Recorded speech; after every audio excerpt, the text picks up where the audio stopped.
અંબાજી યાત્રાધામ અંબાજીમાં રબારી સમાજનો સરકાર સામે અનોખો વિરોધ। માં અંબાને પત્ર લખી વહીવટદારને આપ્યું આવેદનપત્ર। યાત્રાધામ અંબાજીમાં આગામી સમયમાં ડેવલપમેન્ટ પ્રોજેક્ટ કાર્યરત થવાનો હોય અને અંબાજીમાં વિકાસના કામો થવાના હોવાથી કેટલાક વિસ્તારોમાં મકાનો અને અન્ય મિલકતો ડેવલપમેન્ટના પ્રોજેક્ટ અંતર્ગત આવતી હોવાથી તે ખાલી કરવાની સરકાર દ્વારા સૂચના આપવામાં આવી છે। તેથી અંબાજી રબારી સમાજના લોકો અને અન્ય લોકોએ સાથે મળીને વૈકલ્પિક વ્યવસ્થા આપવા માટે તથા રાહત આપવા માટે આવેદનપત્ર પાઠવ્યું હતું।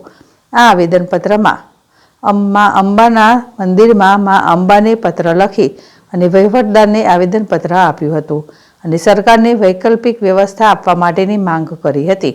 અંબાજીમાં રબારી વિસ્તારમાં આવેલા આપેશ્વર મહાદેવ મંદિરથી રેલી સ્વરૂપે રબારી સમાજના લોકો સાથે અન્ય લોકો પણ ભેગા થઈ અંબાજી મંદિર પહોંચ્યા હતા અને મંદિરમાં માં અંબાને પત્ર આપી અને વહીવટદારને આવેદનપત્ર આપ્યું હતું।